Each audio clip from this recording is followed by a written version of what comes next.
आप सभी का स्वागत करती हूं जन संदेश टाइम्स में। इस समय हमारे पास बड़ी खबर अफगानिस्तान से आ रही है, जहां हाल ही में तालिबान का कब्जा हुआ है। पहले धमाका, फिर फायरिंग और फिर धमाके पे धमाका। बता दें कि अफगानिस्तान के काबुल एयरपोर्ट में हुए सीरियल ब्लास्ट में सैकड़ों लोगों की मौत हो गई है।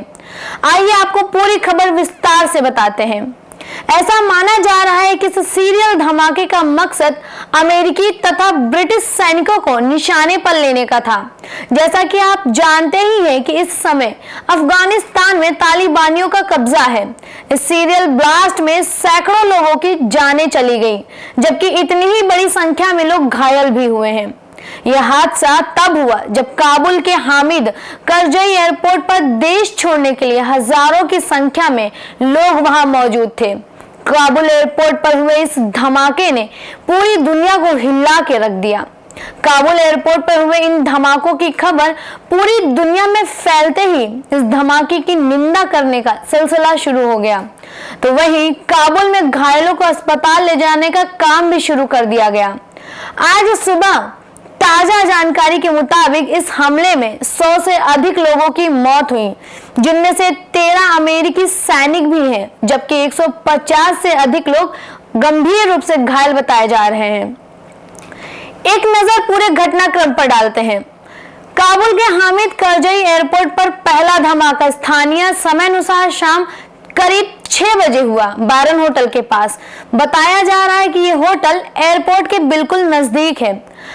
आपको बता दें कि इस होटल में बड़ी संख्या में ब्रिटिश अधिकारी रुके हुए थे, जो रेस्क्यू अभियान को अंजाम दे रहे थे।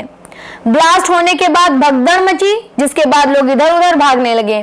इसके तुरंत बाद यहां पर गोलीबारी शुरू हो गई और देखते ही देखते एयरपोर्ट के आबे गेट के पास एक और ब्लास्ट हो गया। आबे गेट दरअसल एयरपोर्ट का एंट्री गेट है, जहां बड़ी संख्या में लोग मौजूद थे। दूसरा ब्लास्ट एक नाले के पास हुआ, उसी के ठीक पास में मेन गेट था, जहां पर अफगान नागरिक लाइन में लगे हुए थे। एयरपोर्ट की सुरक्षा में बड़ी संख्या में अमेरिकी तथा अन्य देशों के सैनिक लगे हुए हैं। इस धमाके से एंट्री गेट पर मौजूद सैनिकों की मौत हो गई। आपको बता दें कि इस आतंकी हमले के कुछ ही देर बाद तालिबान की ओर से बयान आया था, जिसमें उन्होंने इस हमले की निंदा की थी। साथ ही इसमें तालिबान का हाथ होने से इनकार भी किया था। तालिबान के इस बयान के बाद आईएसआईएस ने इस आतंकी हमले की जिम्मेदारी ले ली थी और हमलावर की एक तस्वीर भी जारी की थी। काबुल में हुए आतंकी हमले के तुरंत बाद अमेरिकी राष्ट्रपति जो बाइडेन ने व्हाइट हाउस के सिचुएशन रूम में मीटिंग की। मीटिंग के फौरन बाद उन्होंने अपने संबोधन साफ किया और जो आतंकी इस हमले के पीछे है वो बचेंगे नहीं, हम उन्हें ढूंढ ढूंढ कर मारेंगे। आतंकी हमला होने के बाद भी अमेरिका, ब्रिटेन और अन्य देशों की ओर से रेस्क्यू अभियान जारी है।